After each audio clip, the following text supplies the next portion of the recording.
Eccoci quindi con un nuovo aggiornamento che vede l'equipaggio Loviseto Cracco che hanno rimontato il primo distacco che avevano da Tezza Merzari, Costenaro Zambiasi in terza, Patuzzo Martini in quarta, Panato Geglio in quinta. Questo è il primo quintetto di questa tranche finale. Siamo alla classifica della PS5, quindi manca ancora una PS, ovvero la ripetizione delle due prove che sono state il teatro di battaglia in questa gara molto bella, molto combattuta, e che quasi a sorpresa, pur essendoci qualche vettura a quattro ruote motrici, ha confermato ancora una volta che l'M3, la vecchia M3 nelle giuste mani, è ancora un attrezzo di quelli veramente molto validi.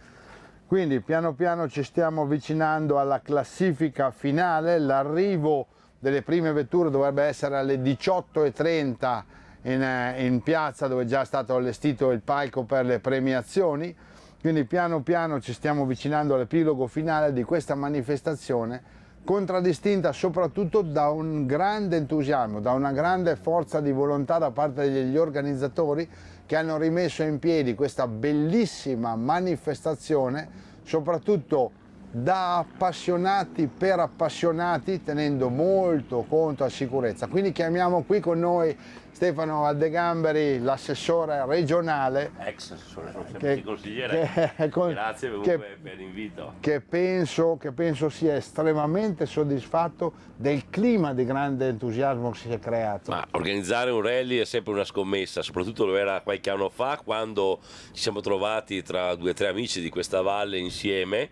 Una sera, quasi per scherzo, ovviamente sono due, un pilota e anche un rappresentante di una scuderia di rally, persone addetti ai lavori, mi hanno detto: guarda, ci farebbe piacere ripristinare il rally del Veneto qui nelle nostre zone, ed è partita così questa scommessa, e oggi siamo alla terza edizione e fa veramente piacere vedere che sta andando tutto bene, e soprattutto la partecipazione, che è veramente intensa, di numerose auto che vengono da tutte le parti d'Italia e non solo, che partecipano a questa competizione. Record stagionale di iscritti. Veramente era, anche con le nuove regole non è semplice con le auto storiche a raggiungere questi numeri, e devo fare un plauso veramente a tutti coloro, gli organizzatori, perché ci hanno messo veramente l'anima, e sta risultando una manifestazione molto partecipata, persone ovunque, di pubblico ed appassionati, insomma sta diventando un evento sempre più consolidato nella tradizione locale. Tra l'altro la tradizione del rally, che ha sempre riguardato il nostro territorio. Io mi ricordo da piccolo il rally era qualcosa che fa parte un po' quasi del nostro imprint, della nostra storia. L'Alessini ha avuto dei momenti storici importanti, dei piloti, degli auti che hanno fatto storia, e quindi da noi c'è la tradizione, riportare il rally del Veneto, quindi di tutta la regione, qui nella Val di Lasi, tra le nostre vallate. È stata una scommessa non semplice, ma una scommessa che penso che stiamo vincendo. E poi portare gente nuova e anche da altre parti a scoprire questo bellissimo territorio. Ma ecco, il rally, come l'abbiamo pensato noi, non è un rally semplicemente rivolto alle competizioni, ma è rivolto al territorio. È un rally che permette di aprire una finestra, uno sguardo sul territorio, far conoscere il nostro territorio, e quindi diventare anche motivo poi di attrazione e di visita, e per poter farlo conoscere, portare anche poi le persone a frequentarlo anche oltre queste occasioni, ed è un elemento di promozione. Abbiamo associato delle feste locali della vallata, abbiamo associato dei prodotti locali, insomma è un rally che va al di là della semplice competizione automobilistica, ma diventa un evento del territorio. Anche perché, a mio modo di vedere, è sempre un giochino di parole che ho espresso parecchie volte con gli organizzatori: queste vecchie signore potrebbero dare tanto lavoro ai giovani. Esattamente, sì. Poi con le auto storiche, insomma, è un rally che porta il pensiero, il sogno, la passione di molti che l'hanno viste anni fa, ancora rivederle oggi ancora in pista sulle strade, è un rally che rievoca anche un sapore, un gusto della storia, della tradizione, è un rally insomma che ha un qualcosa di diverso e che piace molto alla gente. Anche perché lo dicevamo sia con Emanuele Bosco che con Vito Policante, la quarta edizione spero di poter avere una guest star, perché i grandi campioni sono sempre venuti a correre qua. Ma sicuramente noi siamo partiti da poco e quindi però abbiamo già raggiunto risultati importanti e credo che l'attenzione da parte anche dei big ci sia sempre di più, e il nostro auspicio, la nostra scommessa è che facciano di questo appuntamento un appuntamento anche per loro, quindi sia un loro appuntamento, un appuntamento di riferimento nel panorama italiano. Io ho visto, soprattutto nel riordino e anche prima quando sono riandato alla Potenza, tutti entusiasti, pubblico entusiasti, piloti entusiasti, tutti i team al seguito dei piloti entusiasti, cioè si è creato un clima che, se posso usare, come una volta. Era questo il nostro obiettivo, cioè riportare un rally popolare, un rally non d'élite, non un rally solo per una cerchia ridotta stretta di appassionati, ma un rally che coinvolga la popolazione, che diventi un po' un evento tra virgolette di piazza, di popolo, ed è questa stata la grande scommessa che abbiamo dall'inizio così, che ci siamo posti come obiettivo, e spero che riusciamo a raggiungere questo risultato. Anche perché accomunare la gente è sempre una cosa molto bella. Sì, ed è un elemento, un motivo aggregativo, è un motivo che mette insieme le persone, crea movimento, crea entusiasmo, crea anche dà una boccata d'ossigeno anche all'economia locale, vedo i gestori locali, cioè il coinvolgimento generale, ecco. Crea qualche disagio, non c'è dubbio, ecco, visto questi giorni, ma io credo veramente ai cittadini di portare un attimo di pazienza, tanto è questa una giornata, ma alla fine qualunque cosa, anche un rally, ha molti aspetti positivi e credo che è un investimento per il territorio anche questo. Poi vedo anche che spettacolo, delle mosse veramente spettacolari da parte dei nostri piloti. Vedo anche che comunque è stata curata in maniera veramente certosina tutta la frangia riguardante la sicurezza. Questo è importante, io stesso ho raccomandato che ci sia il massimo livello di sicurezza sia verso chi guida, corre, ma soprattutto verso le persone che fanno spettatori. Ho visto un'ottima organizzazione, c'è veramente, finora è un lavoro che viaggia alla perfezione ed è così che si deve fare. Ringraziamo quindi Stefano Valdegamberi. Grazie a tutti voi. Competente e sicuro intervento. Arrivederci. Grazie e avanti tutta, prossimo. certamente è sempre in avanti. Grazie, grazie ancora. Cambio di protagonisti con Messie Borgo dall'esperienza. Esattamente. E dicevamo proprio prima con Stefano Valdegamberi che alla fine i grandi campioni hanno calcato queste strade. Assolutamente sì, diciamo che fanno parte proprio con il campionato, il vecchio campionato Triveneto, che aveva caratteristiche di piloti e di case presenti e scuderie presenti e anche semi-ufficiali assolutamente di rilievo. Lo chiamavano il Mundialito e quindi ha tutta ragione, è stata una scuola per tutto il realismo italiano. Devo dirti che ti confesso che sono gasatissimo perché io appartengo e sono qui su invito di Vittorio Policante, ovviamente perché ho vinto questa gara nel lontano 1984, ma sono gasatissimo perché anche se appartengo a quella generazione sono circondato da una fantastica tecnologia che ci permette tutto questo e soprattutto da una fantastica finale di gara, perché io a giugno ero al Valsugana e c'era un thriller, diciamo, di questo, un'attesa di questo genere. Ecco Lovisetto in partenza, ho visto passare Tezza. Lovisetto ha migliorato le ultime due prove, ha preso dei secondi su Tezza e adesso Tezza l'ho visto passare molto convinto, ma vediamo Lovisetto cosa fa, perché giocarsi una gara, uno storico di questo livello all'ultima gara non è da tutte le gare, non è da tutte le edizioni. Al Valsugana avevamo visto una cosa di questo genere tra il siciliano Mannino e il trentino Nerobutto, ma era per la terza posizione. Qui siamo per la prima posizione assoluta. E tra l'altro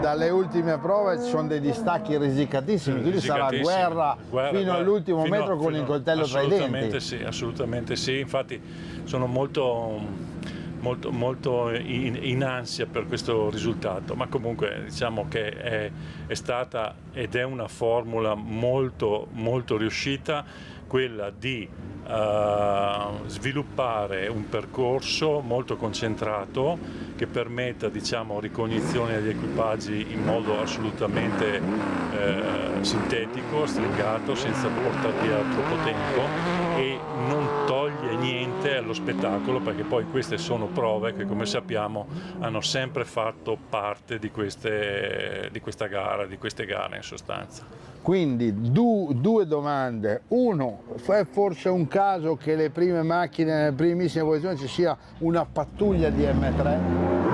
No, quando la federazione ha aperto la possibilità alle macchine, alle vetture del quarto periodo, è chiaro che le vetture più recenti, tecnologicamente più performanti, avrebbero dominato. Diciamo che qui forse è mancata Porsche, a parte Pasetto, che stimo moltissimo perché l'ho visto passare adesso bene, ed è un over 60, perché ci sono due categorie che dobbiamo sempre tenere ben presenti. Che è 11°, la prima del Porsche. Io spero che entri nei primi 10.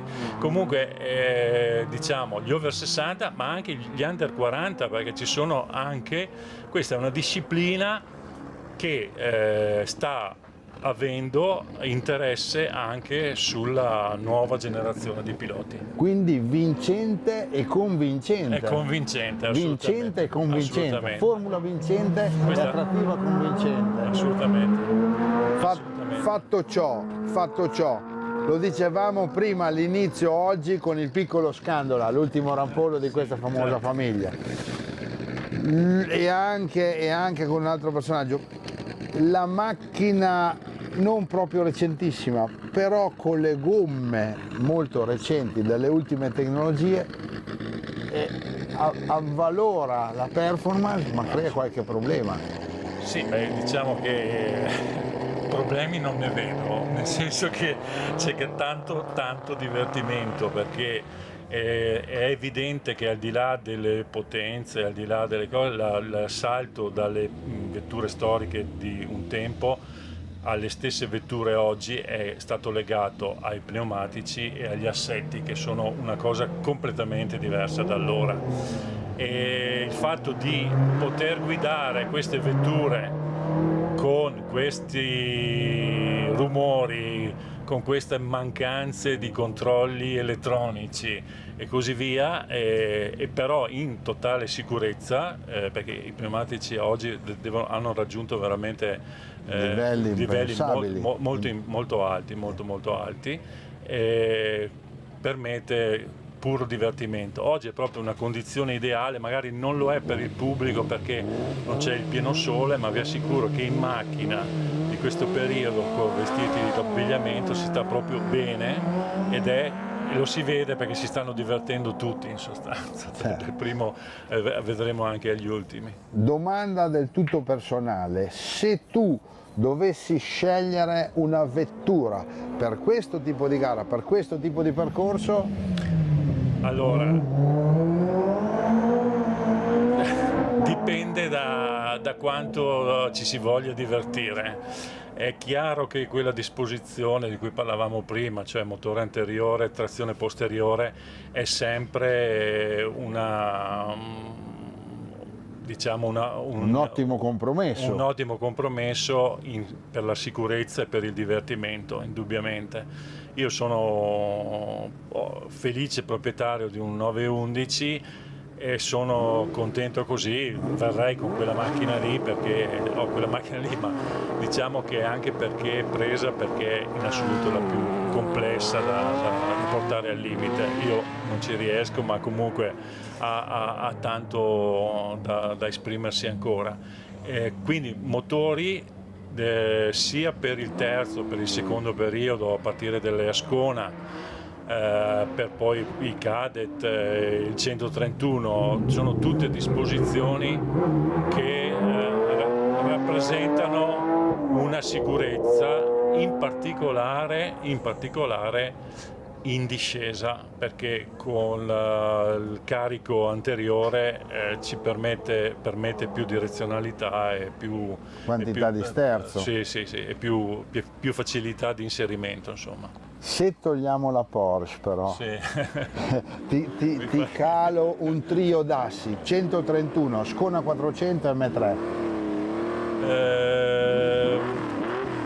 Allora, idealmente sono legato, ma perché ci ho corso con il number one della famiglia Scandola, Wow. un San Marino che però è finito anticipatamente. Perché abbiamo visto, la macchina era praticamente di serie, abbiamo visto uno stelo ammortizzatore che fuoriusciva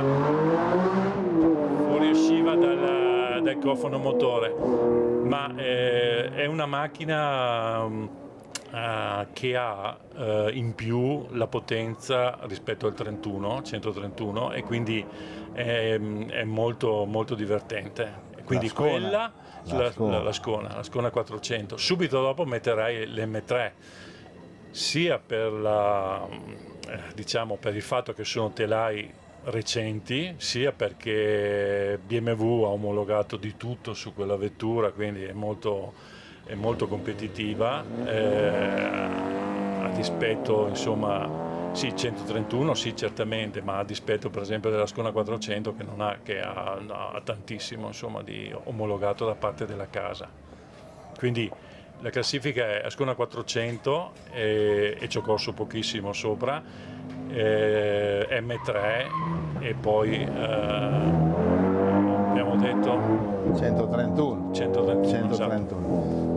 Fatto ciò, in una prova del genere dove sono da ripetere per 2 volte le 3 prove, se io sbaglio al primo round, cosa devo pensare nel secondo? Come mi devo concentrare per riuscire a migliorare oppure a non fare lo stesso sbaglio?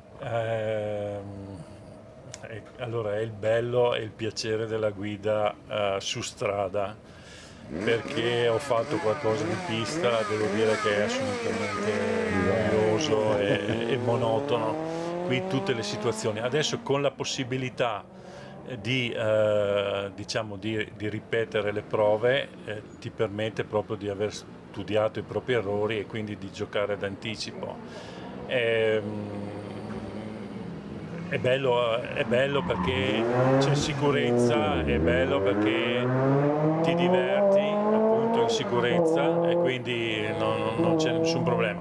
Se si sbaglia c'è solo un problema di concentrazione nella guida, ecco, l'errore che si commette, i piloti commettono l'errore di, soprattutto nei secondi passaggi, di non ascoltare più tanto, o nei terzi passaggi addirittura, non ascoltare più tanto il navigatore, cosa assolutamente errata, perché non solo la stima, ma anche proprio il ritmo che impone, diciamo, all'equipaggio del navigatore, e quindi è assolutamente sempre da stare concentrato. Qui ci sono delle condizioni ideali perché non c'è nebbia, non c'è viscido, non c'è altre condizioni che invece si trovano abbastanza più frequentemente nel fine stagione o nell'inizio stagione. Se facciamo un salto generazionale e mettiamo i piloti di adesso con le macchine di adesso e i piloti di allora, i grandi campioni di allora, a me viene sempre l'impressione che i giovani vogliano arrivare troppo presto, vogliono bruciare sempre troppo le tappe e purtroppo c'è qualcuno che sarebbe stato un vero campione che si è bruciato prima del tempo.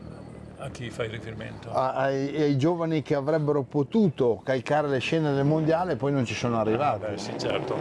Allora, se parliamo solo di moderno sicuramente, però adesso vedo che sta iniziando ad essere un po', adesso per esempio l'esempio del figlio del presidente ACI Vicenza, il mitico Ottimo pilota, Gigi Battistoli, ottimo pilota. Luchi in arte, e del figlio che diciamo ha fatto questa scuola sullo storico e devo dire che è cresciuto molto il ragazzo, gli ultimi risultati sono ottimi, quindi è assolutamente propedeutico perché le macchine, qui c'è un equipaggio che mi piace moltissimo perché sono un indice di veronese al massimo livello, Made in VR. sì, Made in VR. Fratelli Gaspari, che sono anche in buona posizione con il loro cadet. Forza Valentino, troppo simpatici, troppo bravi. Loro hanno tra l'altro hanno vinto uno storico nel 2016, Due Valli, con le Clio, insomma, le Super 1600 e la Williams. Ma comunque adesso hanno questo cadet e si divertono assai. Assai pulito, bellissima macchina tra l'altro. Hai rimesso in gioco un'altra parola chiave che prima dicevamo anche con il piccolo Scandola. Se adesso, vista la distanza temporale, vengono ammesse le Clio nelle storiche, non sarebbe giusto creare una categoria youngster? Beh, diciamo, allora se facciamo un paragone economico, le Youngster, macchina molto interessante, la seconda macchina per il fine settimana, sia cabrio, coupé che sia, insomma, non hanno molto esito perché non sono favorite non sono troppo favorite da un punto di vista fiscale, parlo anche di spese di gestione. Spese di gestione. C'era stato, se ricordi, il fuori produzione di qualche anno fa, insomma, che voleva prendere. Poi dopo tutte quelle macchine lì sono passate nel mondo della regolarità e dopo si aprirà un capitolo quel famoso capitolo scadute omologazione, esatto. OS, scadute omologazione. Anche Pessotte qui ha fatto il Valsugana, sempre sì. No, ha fatto il Biancavallo, quindi è in corsa anche lui per il trofeo, cioè il trofeo Rally di zona 2 è quello che è la validità più importante per questa manifestazione. Ci sono tantissime categorie da tener conto, questa è quella della 205 ovviamente, che è gran macchina, gran altra prodotto. Nave scuola per generazioni e generazioni di release, e poi non dimentichiamo che è stata l'unica estrapolata nel T16 a impensierire l'S4. Sì, esatto, esattamente. anche se era completamente diversa rispetto al 205. Ma questa manifestazione, questo campionato prevede l'obbligatorietà di 3 partecipazioni. Allora, purtroppo con il Bassano che è stato eliminata, diciamo, c'è solo moderno, annullata la parte storica. E le gare appunto si restringono a poche, il Valsugana, Biancavallo, il Veneto e poi il Lessinia, che ci sarà alla metà di novembre, mi sembra, no? Certo. Quindi è una bellissima manifestazione che va incontro a quel campionato Triveneto che che era quello che dicevamo prima, al massimo il massimo fulgore qui nel Triveneto. Che addirittura era sfociato nel consorzio che poi si chiamò Quattro Rombi. Sì, diciamo che la motivazione sì, esatto, aveva addirittura fatto questo consorzio di concessionari sì, Quattro Rombi era nata da questa elevata partecipazione locale delle tre Venezie su queste nostre gare in sostanza. Allora facciamo un passo al contrario. Elevata partecipazione, grande entusiasmo di allora, siamo arrivati purtroppo a non aver più un pilota italiano né nel mondiale rally né nel mondiale Formula 1. È vero, anche se devo riconoscere, non tanto nella velocità, ma nel rally qualche cosa la C-Sport ha fatto, insomma, per favorire questo. Non come... Io sono convinto di una cosa, sia nella velocità che nel rally, il dato importante è quello di correre molto all'estero. E noi abbiamo questa insana abitudine invece di correre molto in Italia e poco fuori all'estero. Io mi ricordo, e rimangono per me indelebili, le 3 stagioni al campionato europeo con il Flavio Furlan sulla scona dei Carenini, sono state, che per me sono sfociate nel vice campionato finale dell'anno 2008. Sono manifestazioni, impari un sacco di cose, correre dal Belgio alla Grecia, dalla terra all'asfalto, all'umido, insomma, impari tantissimo, soprattutto nella gestione della gara e nella gestione del campionato, perché molto spesso poi quando si riescono a ottenere risultati, allora si possono andare a chiedere soldi agli sponsor. Certo. Se i risultati non ci sono, si fa ben fatica a trovare aiuti in questa disciplina che è comunque gioco forza costosa. Costa in fondo. Dicevamo prima con Francesco Valenza, per ridere da appassionati, quando si vedono quei filmati dei rally amatoriali nordici dove corrono praticamente anche con la station wagon da fornaio, ma corrono. Ti racconto una cosa che non mollo, diciamo, l'occhio dal monitor, perché la gara è veramente molto bella. Noi abbiamo corso con una Ascona, il 1009 SR gruppo 2, che era un telaio acquistato in Finlandia. Allora, la scuola finlandese è una scuola che prevede una preparazione minima a livello motoristico e massima a livello telaistico. La nostra Ascona, se non ricordo male, pesava 130-140 kg più di una Ascona italiana, preparate allo stesso livello, ed erano tutti in gabbia, erano tutti in rinforzi di sicurezza. Quindi erano tanta differenza, perché con il tipo di percorsi che loro hanno, quando esci di strada e succede, non avviene alle velocità nostre, avviene molto, molto, molto più alta, a velocità medie, non solo medie ma anche di punta molto più elevate. E poi lì abbiamo visto la nascita della leggendaria Compagnia della Spinta. No, guarda, io ho un aneddoto che è una cosa incredibile con Furlan, non mi ricordo in quale edizione dell'Atti, che sarebbe diciamo in parte il percorso del Mille Laghi anche moderno.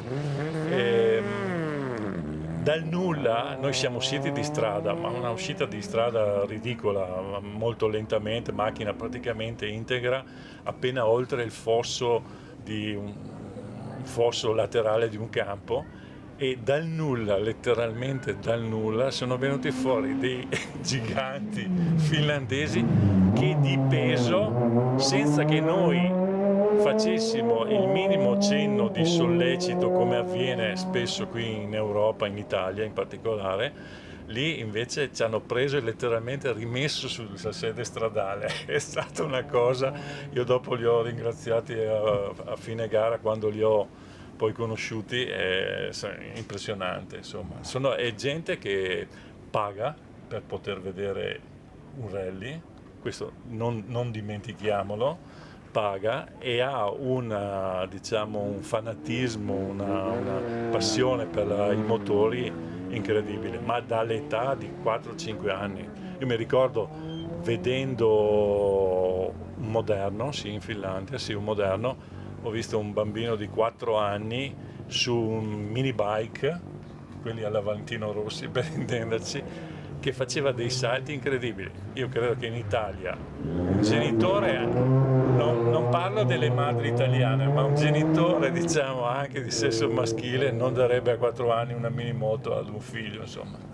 L'attuale campione del mondo, Rovanpera, ce lo ricordiamo in quel filmato che a 12 anni guidava già la macchina da rally e come la guidava su un terreno tra l'altro ghiacciato, che già sarebbe un'impresa per un pilota professionista. Lui a 12 anni già si destreggiava, cioè c'è il culto proprio C'è il culto della velocità e il culto proprio della rally, che sono, diciamo, favoriti dal fatto che loro hanno questi terreni nei boschi, nei laghi, sempre assolutamente sterrati, perché hanno una massicciata, come si dice, molto, molto resistente, anche se viene il brutto tempo, resiste.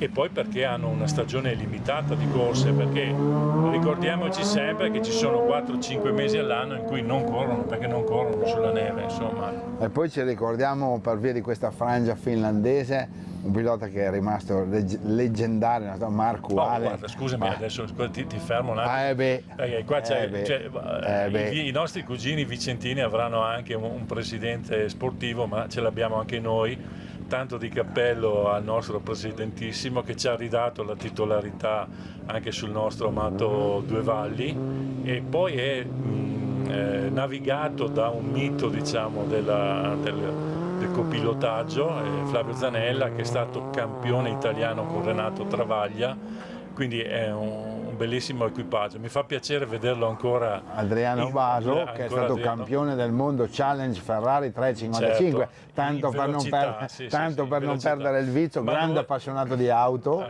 e soprattutto quello che io definisco l'uomo della Nouvelle Vague veronese, perché in questo decennio di presidenza ha risollevato le sorti del motorismo di una brillantezza incredibile, ha dato lustro al motorismo veronese in una maniera che mai ci saremmo aspettati e mai avremmo creduto che ci fosse riuscito. Io adesso mi occuperò di pagine di storia del Veneto, perché è una gara che ha assolutamente tutte le caratteristiche per poter crescere e crescere ancora, ed essere quindi, forse con meno storia, ma essere allo stesso livello dell'amato Due Valli.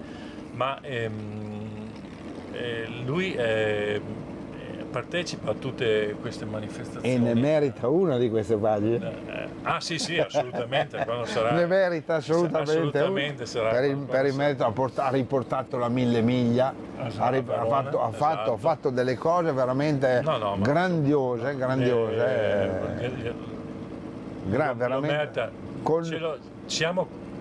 Sono molto soddisfatto da licenziato AC Sport Verona di avere lui come presidente. Tra l'altro con una lungimiranza che a volte sembrava avere degli obiettivi che non capivamo, ma lui sapeva già dove voleva andare. Sì, io credo che sia perché c'è stata molta frequentazione dell'ambiente romano, perché nell'ambiente romano ha capito che quando si è persa la titolarità per l'italiano assoluto dei Due Valli non c'era da, diciamo, preoccuparsi più di tanto, perché poi sarebbe rientrata, insomma. È una gara che ci viene invidiata ed è come questa, in sostanza. Io penso che avrà avrà un futuro interessante. E poi avere anche il fatto, ecco,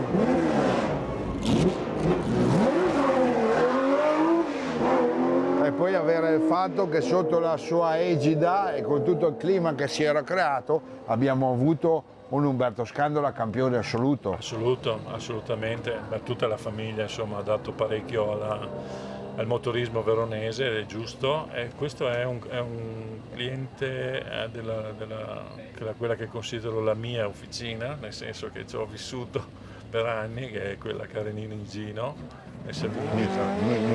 Mitologici talent scout che hanno scoperto un tedesco giovane che andava forte allora, sì, esatto. un certo Walter Roll che poi esatto. è stato eletto pilota del secolo, magari anche loro hanno avuto la loro ottima parte, soprattutto molto meritevole, anche perché molto attivi anche adesso. Comunque quando si parla di Opel sono questi un signori riferimento nelle tre Venezie. ne sanno sicuramente qualcosa. E non solo. Quindi ci fa molto piacere che in questo clima di entusiasmo, che è contagioso, È contagiosissimo, che è contagioso, possiamo cercare, se non altro, di migliorare ancora, di cercare dobbiamo e di arrivare a un titolo anche assoluto per quanto riguarda la storicità di questo rally. Sì, assolutamente, ha le caratteristiche per crescere, è una formula corretta. Vedo che anche i ragazzi del Rally Club Valpantena per il Lessinia hanno esattamente o stanno pensando esattamente allo stesso tipo di formula, quindi è come quelli del team Bassano per il Valsugana, non dimentichiamolo, perché anche loro sono stati storia nei nostri territori, e dove c'è promozione del territorio, concentrazione delle prove e dei tempi quindi necessari, sono tutte caratteristiche perché la manifestazione possa crescere e stabilizzarsi nei calendari in sostanza. E diventare una classica. È una classica, esatto. Diventare una classica fondamentalmente, attirando pubblico, gente, scuderie, perché sponsor. c'è gente che dunque Sanremo sarà nella metà di ottobre, nella seconda quindicina di ottobre, che c'è gente che parte da Verona per andare a vedere uno storico Sanremo, cioè bisogna chiederselo, insomma, no? Cioè, perché è così, sono le classiche a cui qualsiasi equipaggio, poi dopo ci possono essere problemi di budget, possono esserci problemi di disponibilità della macchina e così via, ma però tutti vogliono esserci e il Veneto può assolutamente diventarlo stabilmente. E tra l'altro, se passiamo dall'altra parte della barricata, Veneto che ha una varietà, una capacità e una quantità di preparatori di alto livello non comune. Sì, assolutamente. Adesso io non li conosco tantissimo perché essendomi sempre occupato di regolamenti e di tutta quella parte legata, diciamo, alla parte del navigatore, del copilota, è più una questione che è legata a, diciamo, a un'organizzazione logistica. No, più che... al pilota stesso, insomma, certo. Li conosci, però c'è Vicentino, Padovano, c'è tutta una scuola anche di quel genere lì. Quindi, siamo proprio alle ultimissime prove, siamo ormai addirittura d'arrivo. Io lascio la linea a Beppe Boro, che ringrazio per la collaborazione, grazie. E vado giù per attendere poi chi arriverà per le premiazioni per questa finale. Grazie ancora. Grazie a te. Siamo quindi al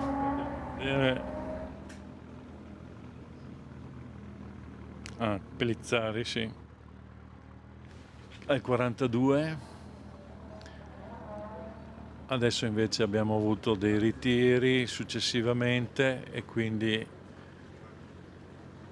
adesso abbiamo Peruzzo con questa macchina 5 GT Turbo. La prima volta che ci sono salito ho pensato che era incredibile che una macchina così piccola potesse avere, erano vetture preparate con materiali di Renault Sport da parte dell'Autorel,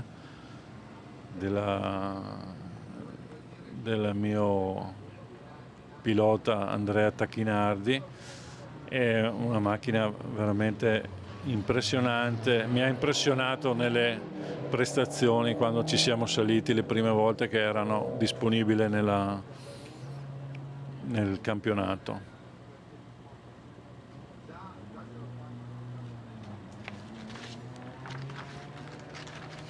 Altro equipaggio per la categoria 205, anche tutti questi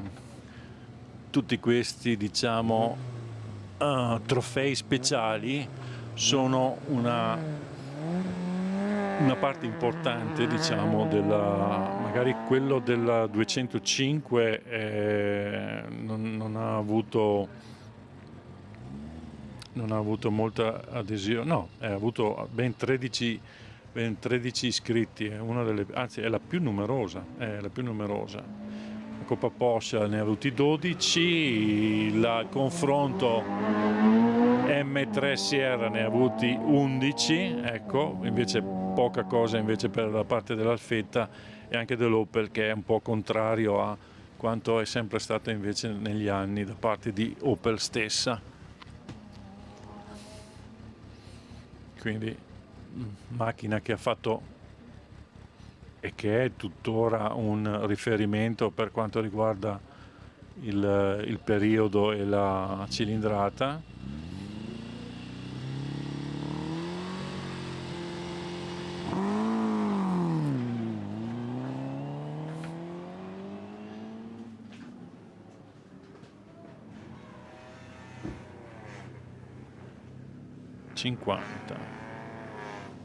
Zanini, quindi ok.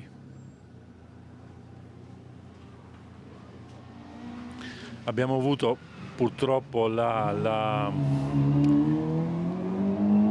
il ritiro qui con il 49, mi pare che fosse, sì, del mitico medico del medico volante padovano Regazzo con un altrettanto valentissimo Mauro Periuzzi e le note, addirittura alla prima prova. Adesso gli dovremmo chiedere come mai. Intanto vi aggiorno anche perché c'è la classifica dopo la prova e ahimè avevo visto passare il Tezza molto deciso, ha ristaccato Lovisetto di 5 secondi e 3 per quanto riguarda la classifica assoluta, e quindi salvo diciamo sempre classifiche ufficiose, salvo diciamo correzioni, Tezza e Merzari hanno vinto l'assoluto della cosa. È molto importante e molto interessante, gli faccio pubblicamente i complimenti, il risultato di Costenaro, di Giorgio Costenaro e della Lucia Zambiasi, perché se non erro con la partecipazione al Piancavallo e al Valsugana e a questa Costenaro dovrebbe essere in testa al trofeo, e purtroppo il ritiro di Marsura, diciamo, il ritiro odierno di Marsura, dovrebbe essere in testa al trofeo rally di zona. 127.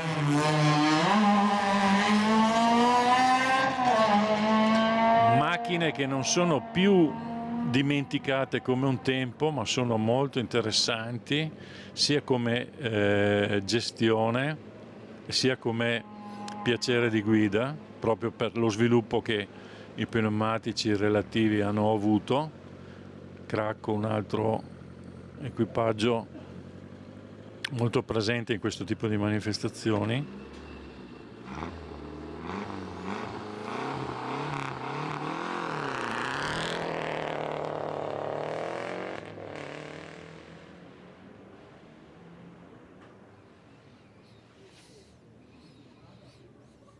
La prova è sempre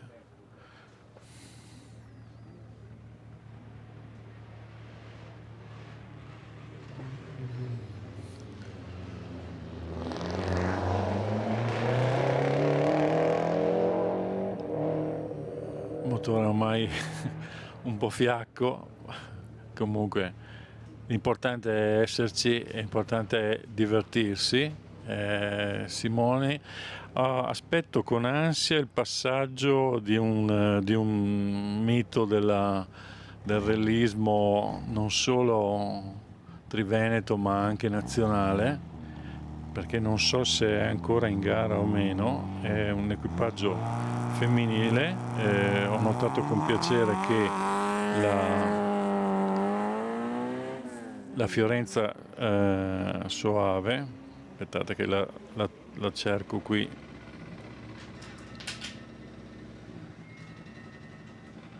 è ritornata dopo il Valsugana a equipaggio completamente femminile.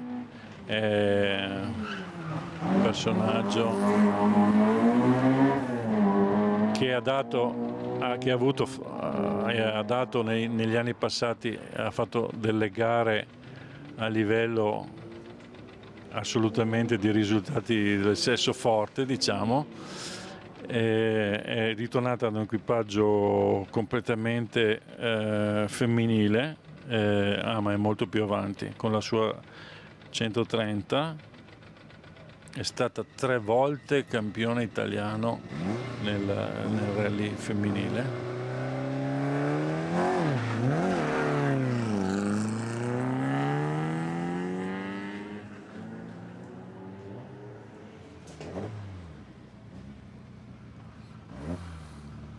Allora vediamo Sandro Simoni, Nicolò Battucci, 56, a che posizione si trovavano prima di questa prova, di quest'ultima prova.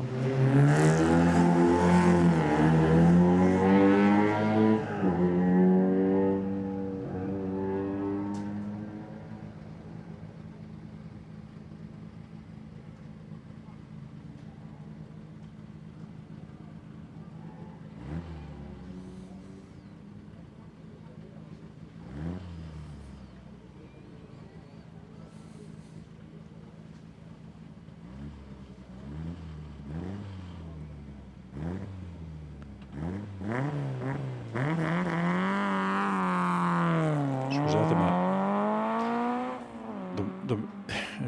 tenere la classifica anche mentre 56.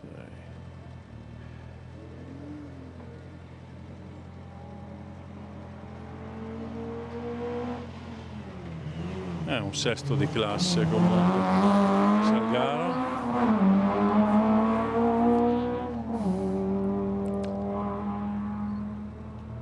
Comunque c'è molto, ci sono, la cosa interessante che poi fa parte anche di una mia passione è sempre quella della disamina a fine gara, nei giorni a seguire delle classifiche e dei tempi che vengono realizzati. Quello che sto notando è che ci sono distacchi molto contenuti, quindi c'è molto battaglia anche in queste classi.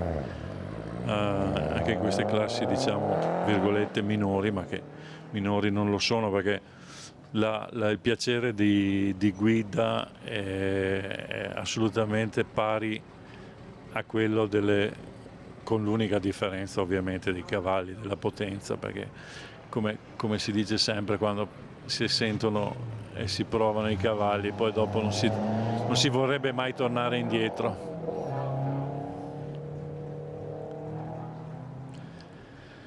Per quanto riguarda la mia memoria del Rally del Veneto, io l'ho vinto appunto nel 1984 insieme con Paolo Baggio, e era la prima volta che salivo sulla 037, e proprio legandomi a questo, diciamo,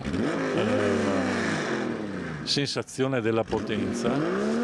E salire su macchine che hanno più di 300 cavalli o comunque a cavallo dei 300 cavalli è sempre qualcosa che ti colpisce particolarmente. Poi dopo, salendoci sempre più frequentemente, dopo la cosa, però in quella prima gara lì siamo stati, diciamo, molto bravi. erano le primi esemplari di 037 e quindi ecco, qui c'è un equipaggio veronesissimo. Alle note abbiamo Norbiato, che è un valentissimo commissario dell'ACI Verona, e sono ancora in gara, sono contento per loro, quindi la macchina è bella. Adesso vediamo come si comporta,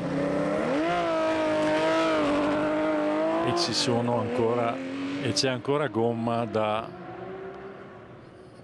usare perché poi sempre le gomme, anche perché rispetto al passato una cosa che si è modificata molto è proprio la tenuta nel tempo, cioè in particolare io conosco molto bene il mondo Michelin. La tenuta del tempo è una sua caratteristica. Ci hanno sempre fatto una gomma, diciamo, che ha una capacità di entrare in temperatura e di mantenere le prestazioni per chilometraggi molto elevati, che incontra poi i bisogni, diciamo, di questo tipo di competizioni, cosa che non era così assolutamente fino, diciamo, alla fine degli anni '80. Poi dopo le cose si sono modificate. 73.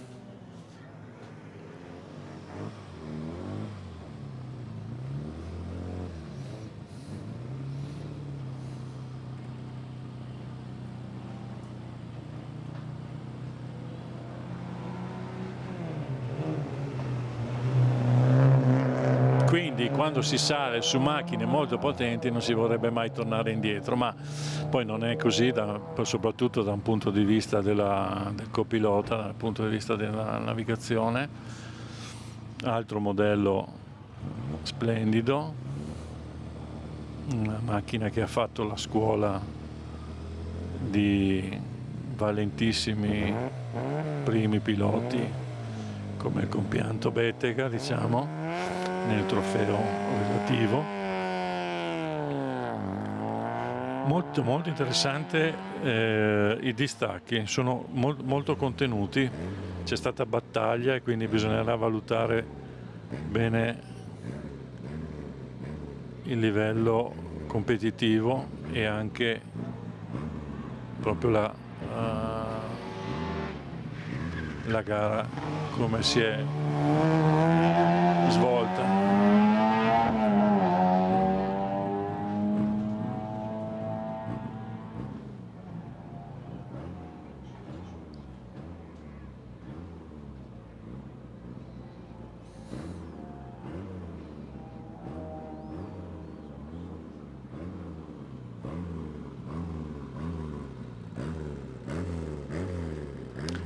Addirittura una X77.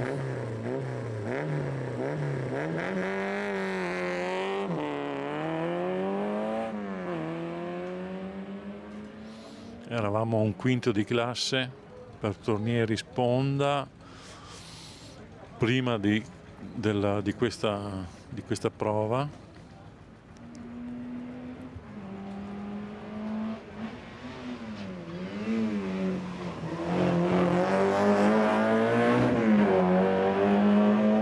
Basta vedere come si comporta l'assetto anche di una macchina di questo genere, che non era quello certamente della macchina 30 anni fa. Bourdignon, altro equipaggio sempre molto presente nelle gare storiche del team Bassano, una splendida vettura.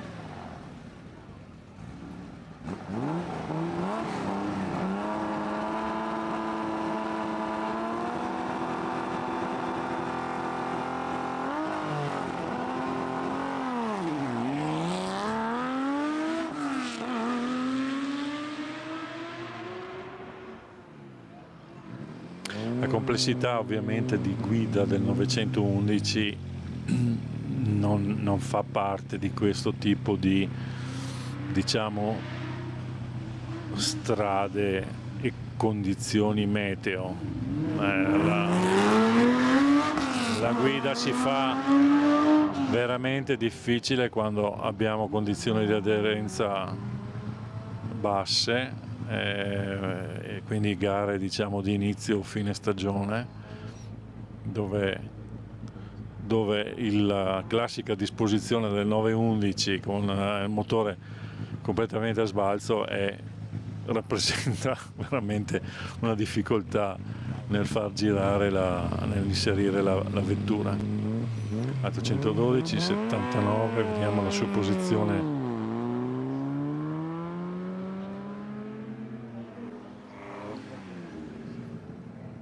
Prima di questa prova.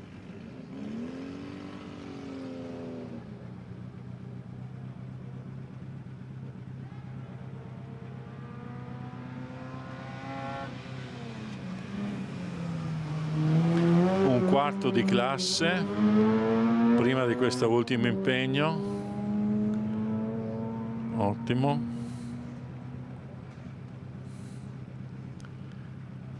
80.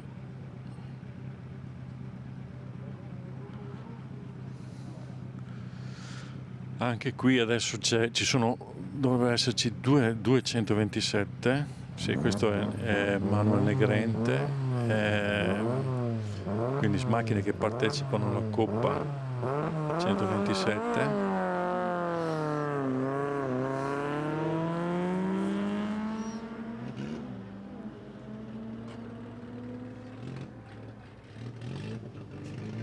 Io sono impressionato da questa tecnologia. Come vi ho detto, appartengo a un'altra generazione, ma il farsi circondare da queste visioni aeree favoloso.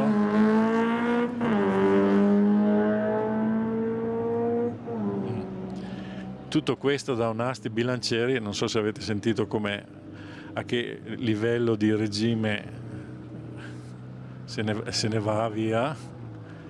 81, anche un'altra, mi pare che sia l'ultima delle 127, no, ce n'è poi un'altra ancora. E poi vediamo se abbiamo in gara la Fiorenza Soave di cui vi ho raccontato poco fa.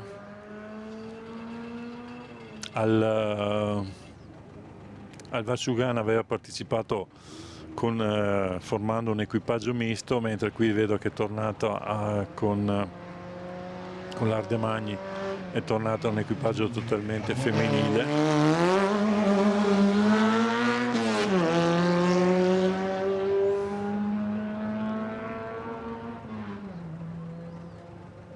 Eccola qua, è in gara, quindi benissimo, le facciamo tanti complimenti. Battiti, credo i suoi battiti penso che siano tra i più bassi, battiti del cuore intendo, perché per lei è una condizione assolutamente normale essere qui e disputare questa gara con la sua FIDA 130 TC. Campionessa italiana femminile, ma allora ce n'erano diversi, molti di più di oggi, devo dire, di equipaggi. Già col faro acceso, mitica, è veramente in gamba. 81, 82, 83 campionessa italiana, e ricordo che erano molti gli equipaggi, erano diversi gli equipaggi femminili. Adesso c'è il presidente del Mettifogo, il presidente della scuderia Palladio, una delle scuderie storiche del Vicentino.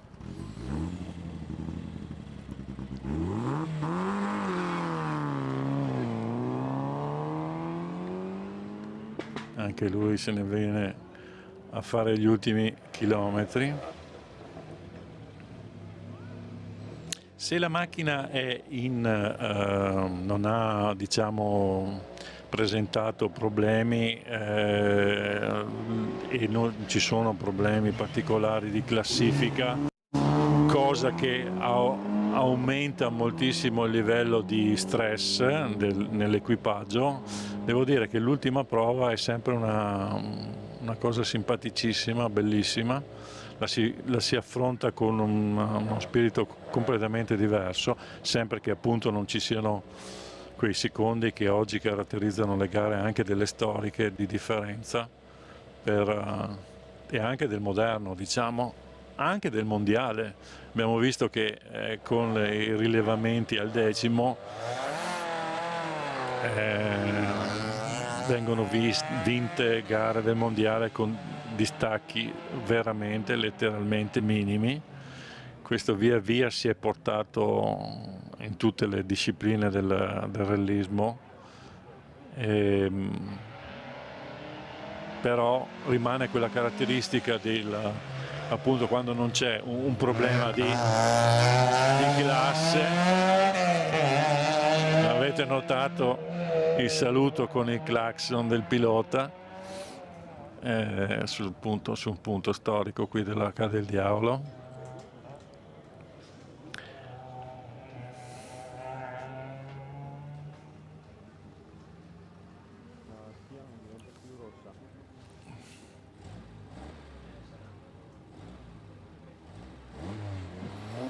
Pellizzari,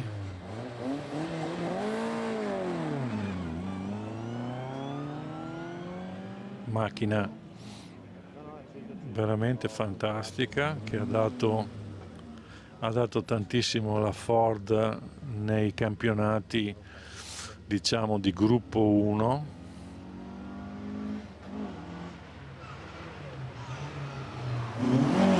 Caratteristica di Ford è sempre stata una capacità e una possibilità, ovviamente anche tecnica, di avere motori con livelli di potenza che purtroppo per esempio Opel non ha mai raggiunto.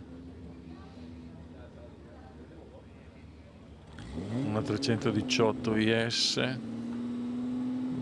91, mi sembra che ci sia un aumento dei ritiri, adesso se verifico.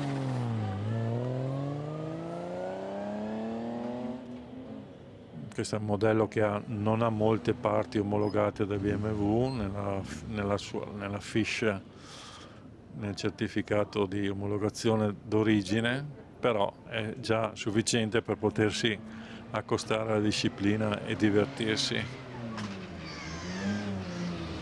Anche perché ha, come abbiamo già detto poc'anzi, ha quella disposizione classica del motore anteriore alla trazione posteriore che facilita assolutamente in sicurezza la possibilità di elevare il proprio limite di guida.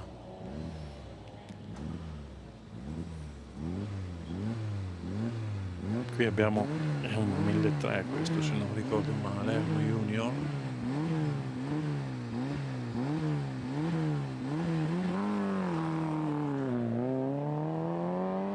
Infatti è il Rally, è il 205 Rally, altra macchina a suo tempo che Peugeot aveva indovinato, perché aveva dato origine e alla una classe specifica e anche a una grande adesione di acquisti come vettura per questa disciplina.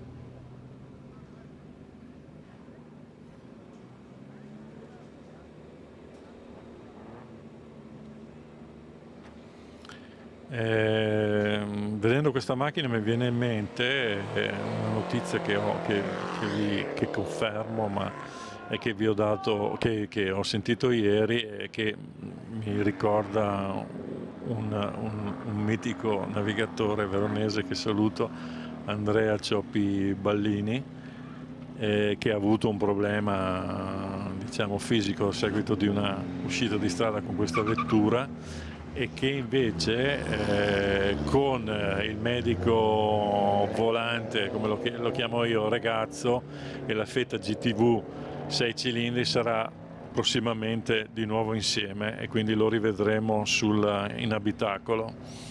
Lui magari non lo sa, ma sembra che il suo pilota lo voglia assolutamente, e penso che il Lessinia sia quindi il prossimo impegno che faranno insieme. 95, siamo proprio agli ultimi esemplari. C'è sempre stata un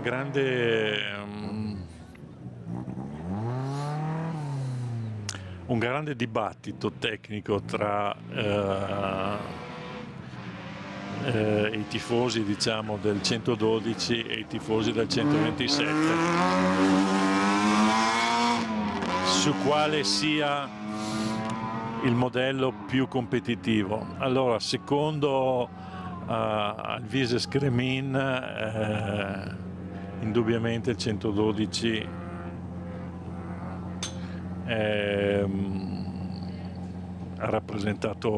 ha qualche cosa in più. Diciamo che il 127 ha qualcosa di più da un punto di vista telaistico, con il passo, mi pare anche la carreggiata che sia diversa, ma poi invece la parte del 112 per quanto riguarda la parte motoristica superiore. 97 aspetto con diciamo ansia la fine di questo primo lotto di concorrenti, perché poi a seguire avremo, e non so quanto tempo ci lasceranno, ma abbiamo gli iscritti alla regolarità a media. Non inizio a parlarne adesso per rispetto ai concorrenti del rally storico, però mi sembra di vedere già degli equipaggi in coda al CO.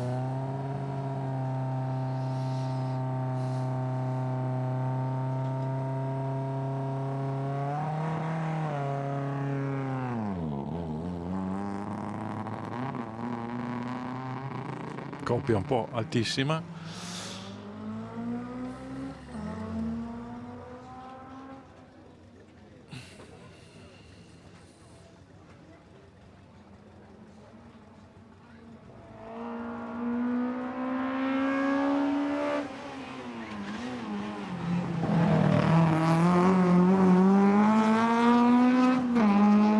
Poi quando però in coppia, come avete sentito, è un bellissimo divertimento. Ricky Milizia 98.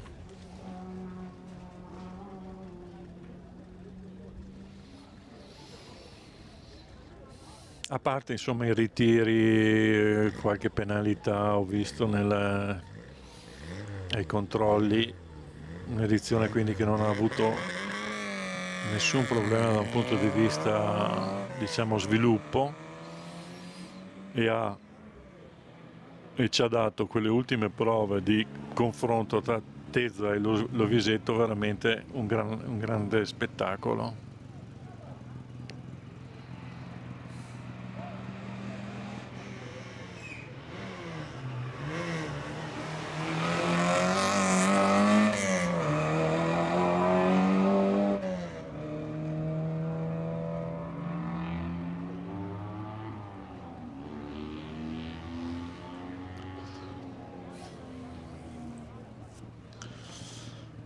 Vedendo il navigatore mi viene sempre da pensare un altro confronto tra navigatori, quello del quaderno grande e quaderno piccolo.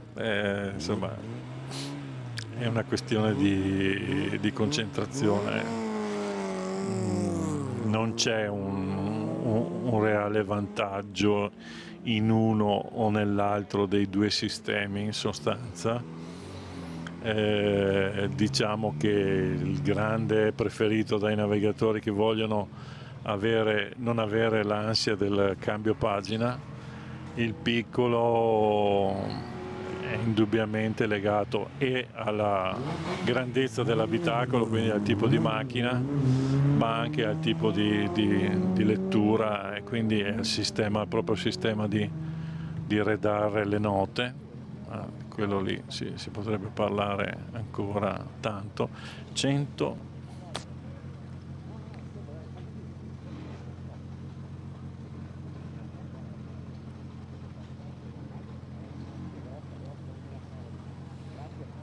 Poi il 101 dovrebbe essere Grassadonia, che tra l'altro ha fatto il 126, dovrebbe aver fatto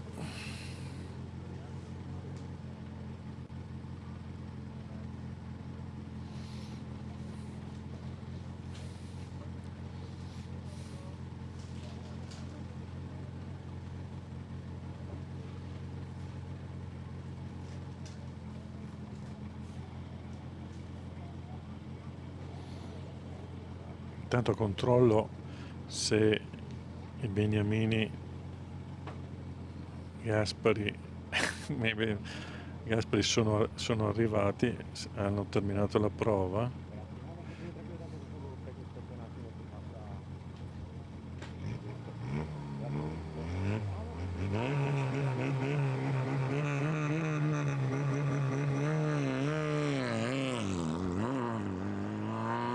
Hanno terminato.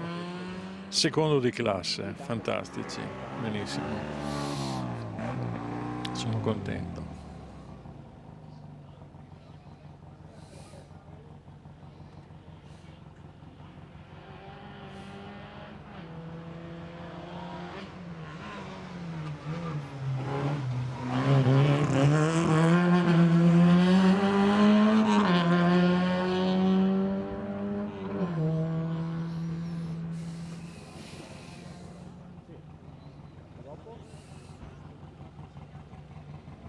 Ed ecco l'ultimo concorrente del Rally del Veneto storico 2024, ed è una 126, quindi la passione non si ferma davanti a niente, perché chi direbbe che ci si può divertire anche con questo modello, e invece è così. Una curiosissima targa storica, se non erro è di Caltanissetta.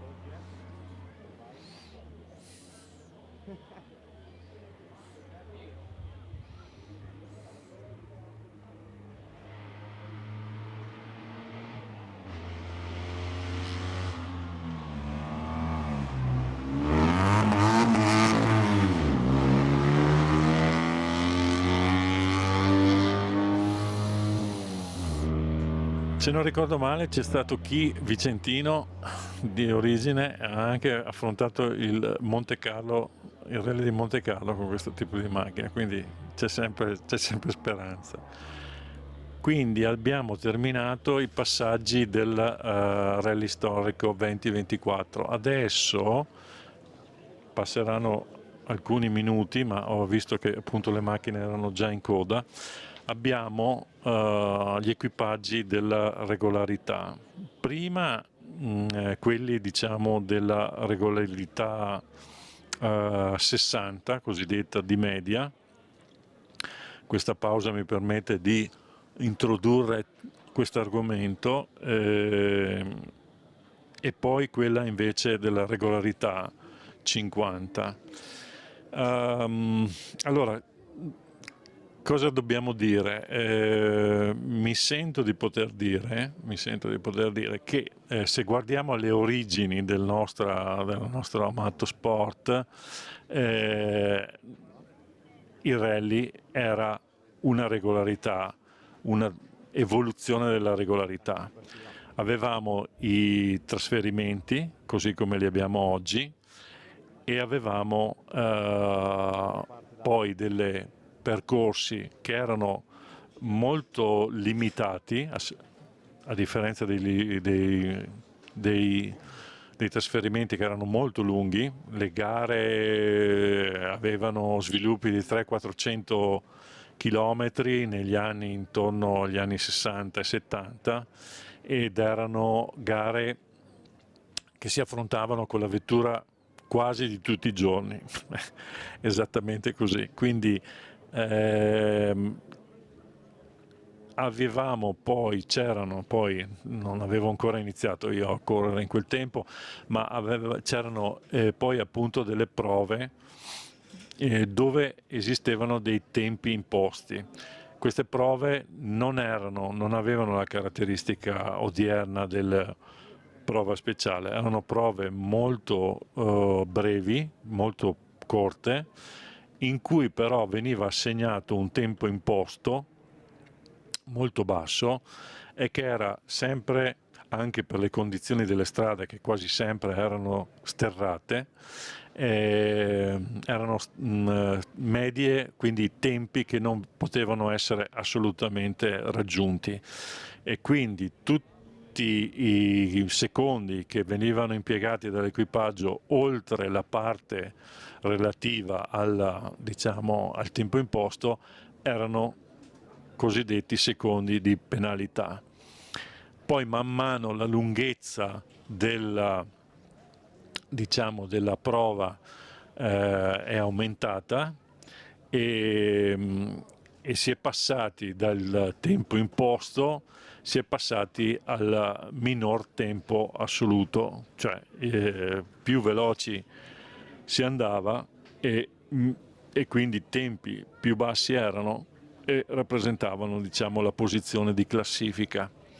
Queste sono state, è un mio ricordo di come sono state le prime edizioni nel nostro territorio del Due Valli, che appunto aveva queste prove a tempo imposto. Quindi non c'era una media. Il discorso storico delle gare a media è un discorso che non appartiene al territorio italiano. Ho fatto diverse ricerche e non è nella nostra tradizione. È indubbiamente una disciplina che ha lo suo sviluppo, la sua origine nel territorio, nella nazione francese. Dopo la nascita della regolarità sport e dopo il successo della regolarità sport, abbiamo l'ACI-Sport ha deciso in modo, devo dire, del tutto autonomo, senza considerare nessun tipo di dialogo con quelle che erano gli utenti, che oggi in qualsiasi struttura, che sia di ambito sportivo, sia ambito economico, di ambito anche, se vogliamo, amministrativo, la condivisione è uno degli elementi perché tutta una decisione non sia imposta dall'alto, ma venga maturata anche dalla cosiddetta base. E questo è un dato di fatto. Negli anni scorsi, a partire, se non erro, dal 21 al 22, l'ACI Sport ha imposto invece il passaggio dalla regolarità sport, in cui la logica del tempo libero, nella quale si dovevano libero ma sempre con fotocellula terminale, dovevano essere portato avanti, è stato totalmente stravolto a favore della regolarità a media.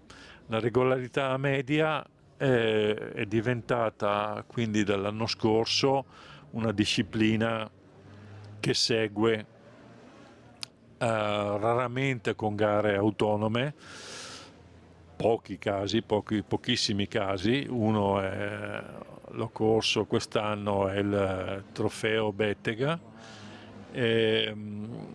in cui tutta la manifestazione è fatta da gare da macchine e concorrenti che partecipano a questo tipo di disciplina. Invece nella normale situazione è come questa per il Veneto, in cui c'è una regolarità che segue, diciamo, il trainante, il rally storico. Questa possibilità, diciamo, del passaggio ha portato a questo tipo di disciplina, che è una disciplina, e posso dirlo perché l'ho fatta e l'ho corsa, tra l'altro nel Due Valli anche con il buon Giorgio Pesavento abbiamo anche vinto, siamo arrivati al Due Valli regolarità media primi nella classifica dei soci dell'ACI Verona e settimi mi pare complessivamente assoluti, quindi come esordio era assolutamente ottimo. È una disciplina complessa, è una disciplina che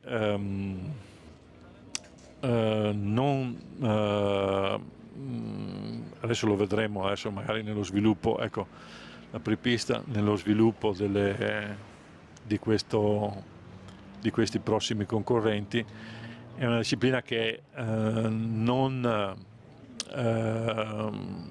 garantisce il piacere di guida ed è diciamo molto vicina alla regolarità classica, quindi quella con inizialmente presostato e poi, come in questo caso qui oggi, con la fotocellula. Dico questo perché è innaturale, diciamo, a seconda dello sviluppo della prova, diciamo, mantenere una media costante, perché ricordo che i rilevamenti, ricordo a chi ci ascolta o chi ci vede, i rilevamenti sono sconosciuti agli equipaggi, quindi non si vedono le normalmente media di 4, 5 o 3 rilevamenti che ogni prova contiene, e quindi l'equipaggio deve mantenere una media dall'inizio alla fine della prova. Questo vuol dire che nei primi chilometri, ecco come vedete, nei primi chilometri l'equipaggio deve assolutamente rientrare in media e quindi portare la vettura alla media che ha dichiarato all'inizio gara, nel pre-gara, in questo caso i 60 di media, e questo comporta che nei primi chilometri il divertimento, insomma, è il divertimento della guida, senza arrivare a questi eccessi che io non amo, ma che ci sono, comporta sicuramente una guida interessante, impegnativa. Poi però man mano che la media viene raggiunta e deve essere mantenuta, si deve trasformarsi in ragionieri dell'acceleratore, salvo il fatto che è chiaro che dentro allo sviluppo della prova speciale ci sono degli anacronismi che non hanno alcun senso, e cioè per esempio che, come adesso in questo caso, in arrivo ad un tornante, contrariamente a quanto avviene normalmente nel rally classico, bisogna accelerare, perché è chiaro che il tornante come tipo di curva è quello che rallenta di più ed è quello che può portare l'equipaggio fuori dalla media e quindi ad affrontare eventualmente delle penalità se il rilevamento fosse nelle immediate vicinanze. È quindi una disciplina che non è capita, e questo è dimostrato dalle relativamente basse adesioni. In questo caso però sono importanti, sono 25 equipaggi per la parte relativa alla media 60 e 5 equipaggi per la media 50, perché tutti hanno privilegiato la possibilità appunto di divertirsi. Fatto salvo poi dopo le penalità nelle quali si incorre se non si è appunto nella media. Tutto questo insomma è per dire che personalmente è stato fatto un passo indietro per quanto riguarda la parte guida, diciamo la parte piacere di guida, che la regolarità sport invece assicurava decisamente di più, e lo è stato un punto indietro anche da un punto di vista, diciamo, adesioni alle gare, proprio perché contemporaneamente AC-Sport ha voluto adeguare il patrimonio motoristico storico a condizioni di sicurezza che potevano essere assolutamente, diciamo, e costi quindi che potevano essere assolutamente evitati, gabbie da 50 mm e spese relative per ogni equipaggio, tant'è che moltissimi equipaggi mantengono un patrimonio quasi del collezionismo storico, parlo di rally, assolutamente nel garage, perché non vogliono incominciare a spendere soldi per gli adeguamenti di sicurezza, per gli adeguamenti anche della strumentazione, perché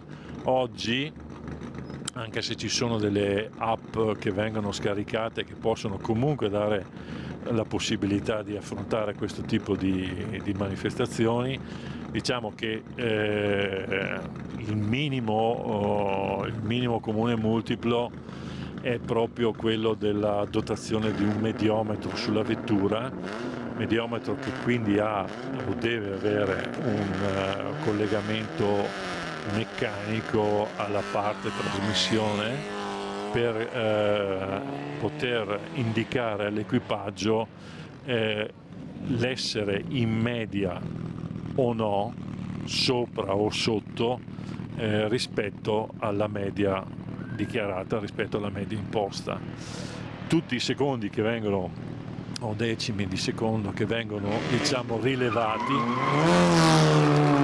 sia in anticipo che in superamento, sono secondi che vanno a comporre la classifica, quindi diciamo che secondo, a mio avviso, l'ACI Sport ha mancato da un punto di vista di condivisione, come ho detto poc'anzi. Si potevano adottare soluzioni intermedie, ci vorrà molto tempo perché gli organizzatori assorbano, diciamo, questa capacità di disegnare dei percorsi per la regolarità media. Sono pochissime le manifestazioni totalmente dedicate, come ho detto poc'anzi, il trofeo Bettega è forse l'unica che mi ricordo, e anche perché ha portato via, come ho già detto, dalle strade un interessante patrimonio motoristico, lo ha limitato moltissimo e ha comportato scelte anche importanti, perché diciamo che due gare storiche importantissime come il Rally Revival, che si correva e si correva, devo dire, nella nostra provincia di Verona, e il rally invece di San Marino adesso, che ha un altro un'altra denominazione che non ricordo, ma là abbiamo diciamo, una manifestazione che è corsa con le regole dell'Automobile Club Sammarinese e quindi totalmente autonoma nello sviluppo, e qui invece ha comportato quest'anno il primo effetto alla perdita del Rally Revival organizzato dal Rally Club Valpantena, che ha fatto una scelta a mio avviso coraggiosa e che ha limitato la presenza al solo Lessina, che sarà nel mese di novembre se non ricordo male, e che fa parte sempre con la validità del Veneto, come del Veneto, del trofeo Rally di zona.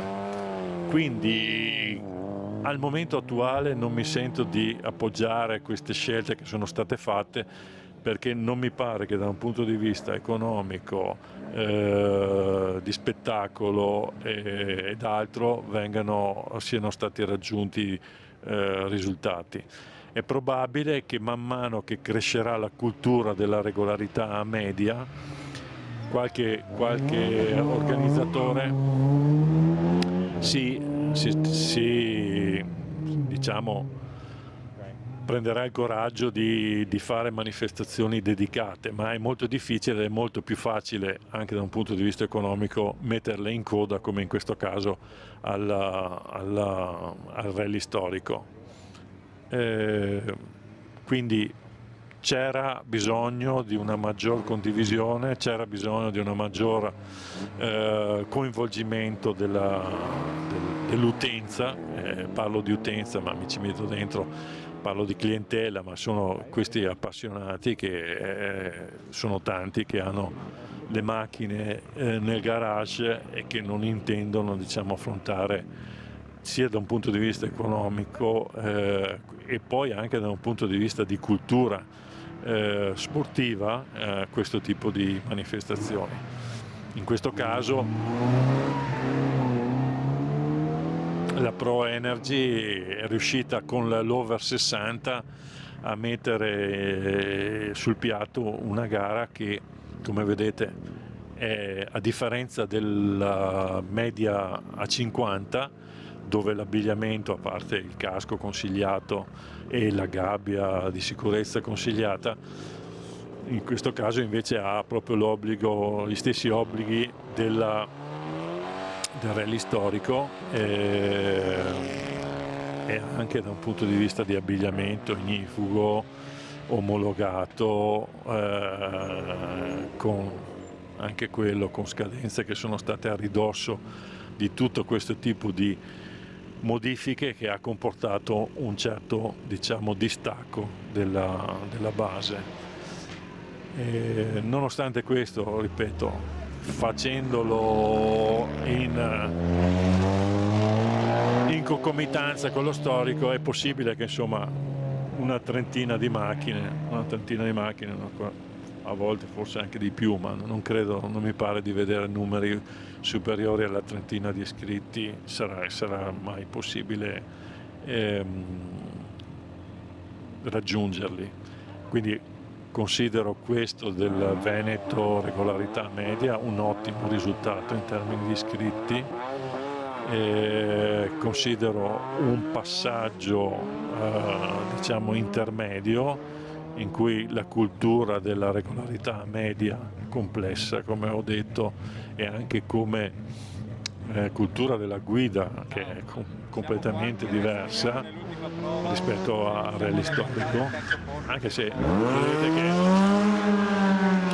lo spettacolo da parte del pubblico e anche da parte degli equipaggi è sempre, insomma, sempre garantito.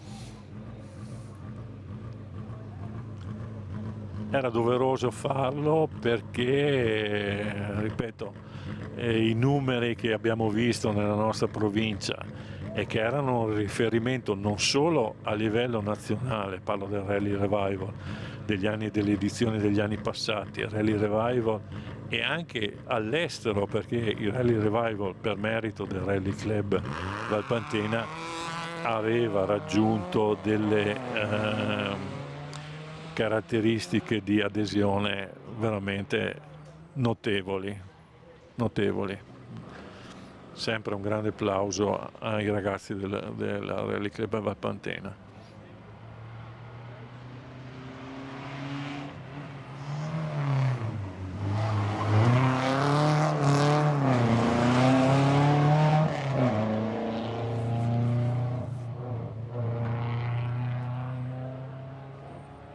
Se vogliamo parlare appunto di strumentazione necessaria per affrontare questo tipo di manifestazione, ho detto come dai poche centinaia d'euro dell'applicazione scaricabile a seconda del tipo di telefono utilizzata è possibile, e con quella affrontare e avere un primo riferimento per quanto riguarda. Poi dopo bisogna passare a, diciamo, appunto una strumentazione specifica, che è appunto questo mediometro, che ti dà indicazione immediatamente dal primo metro all'equipaggio se si è in media, sopra media o sotto media.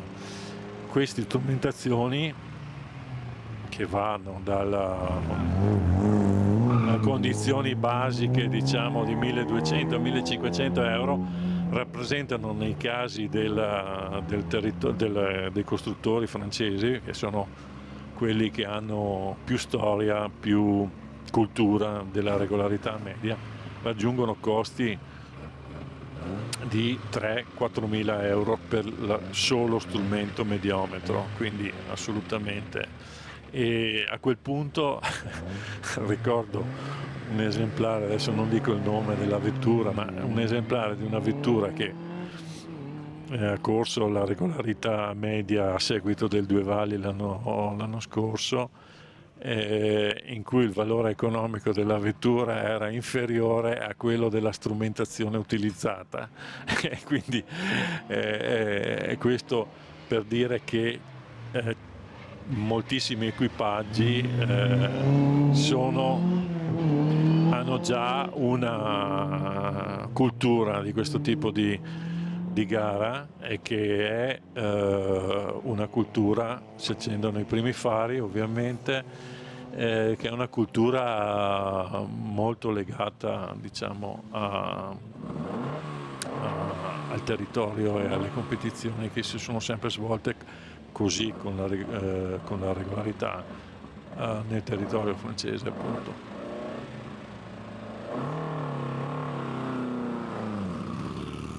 Io non so come sono nei tempi, 2.18, vediamo, 2.18, mancano ancora forse una decina di equipaggi, dopodiché c'è lo stacco e si va sulla regolarità media 50, che è quella, vedrete dai passaggi.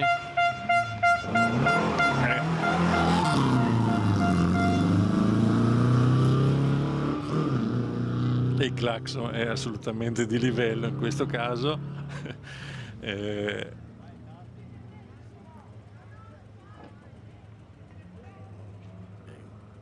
Qui abbiamo una scelta controversa, pilota senza guanti, ma comunque diciamo che tutto questo viene fatto, diciamo che allora quando si affronta su terreni di questo genere la regolarità media è sempre abbordabile, ovviamente con queste condizioni di attrito, di asfalto asciutto, non ci sono problemi. Quando ci sono condizioni di gare con per esempio prove miste, come nel rally Monte Carlo storico, che è una gara a media, preventivamente dall'equipaggio all'organizzatore, come nel caso per esempio è stato quest'anno del trofeo Bettega, insomma cominciano a esserci difficoltà, e quindi il fatto di essere in media è una cosa più complessa da mantenere.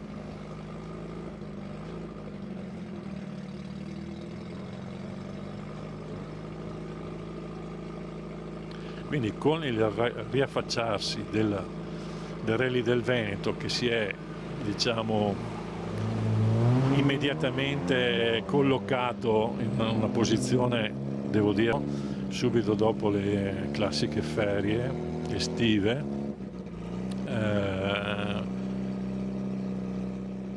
abbiamo altre manifestazioni per chi fosse interessato a questo tipo di disciplina.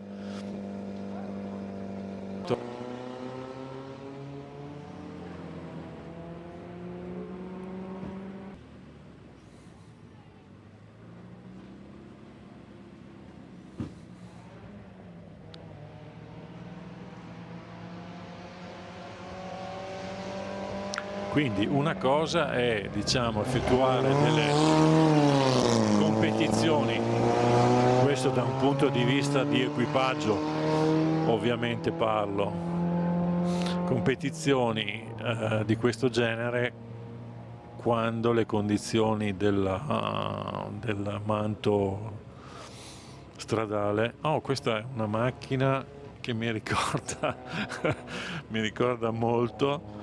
È una macchina, perlomeno diciamo la preparazione estetica, è una macchina che è stata utilizzata e poi anche da Maurizio Villa, quindi è una macchina, almeno non credo che sia quella ovviamente, ma che sia ripetuta, diciamo, nella preparazione estetica, molto bella tra l'altro.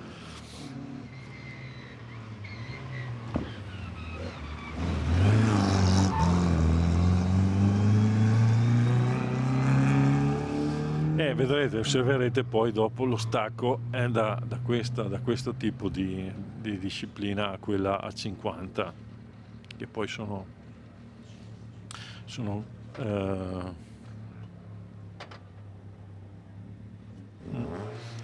dovrebbe essere il penultimo concorrente della media 60, e poi dopo abbiamo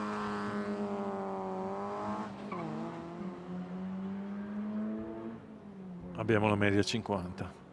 Media 50 dove non c'è obbligo di abbigliamento, è consigliato il casco, non c'è obbligo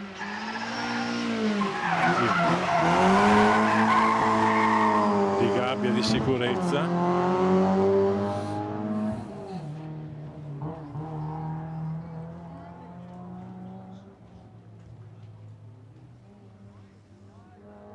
Altra cosa, diciamo, altro apripista che stacca, quindi sono terminati i concorrenti della media 60 e adesso subito dopo ci sono quelli della media 50. Sono classifiche separate, ma se dobbiamo valutare da un punto di vista sportivo, diciamo che lo sono da un punto di vista di categoria, ma da un punto di vista sportivo dovrebbero essere assolutamente unificate, nel senso che uno scostamento rispetto a una media di un rilevamento segreto è uguale che tu dichiari una media 60, 70 o 50. Ovviamente le medie più basse sono le medie più basse sono quelle scelte dalle macchine, dalle vetture meno potenti.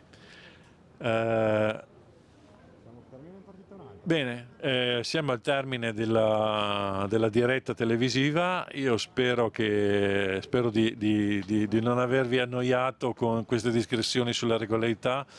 La manifestazione è stata bellissima, vi ringraziamo quindi di averci seguito e vi diamo appuntamento al 2025 e vi aspettiamo a Cellore di Lasi per le premiazioni.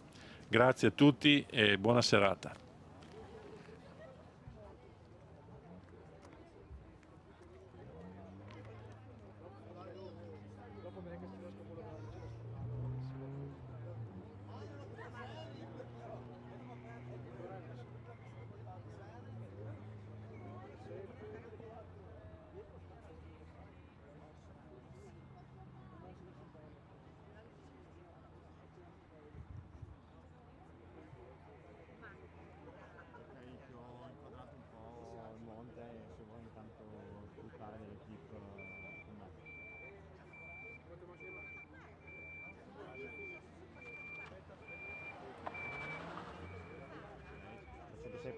posto.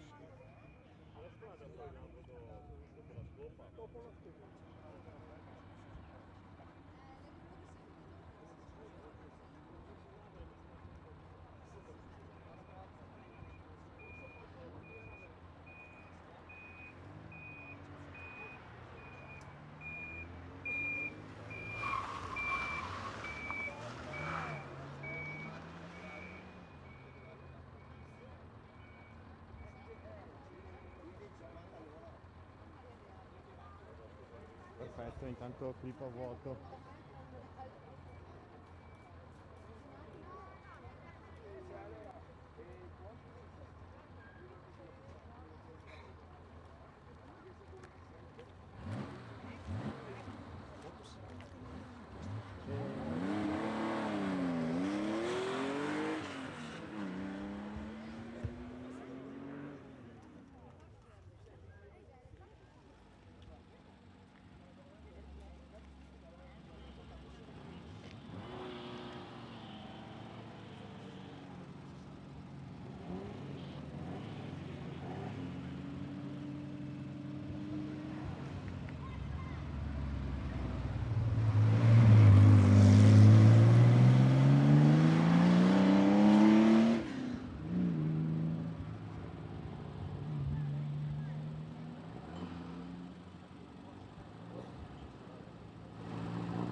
Perfetto.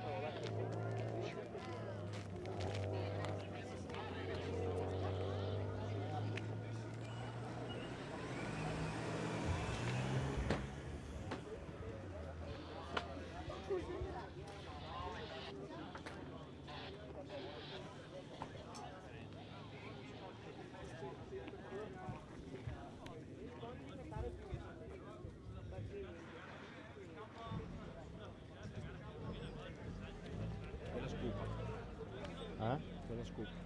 Boh, ma adesso... Fermo così perché qua.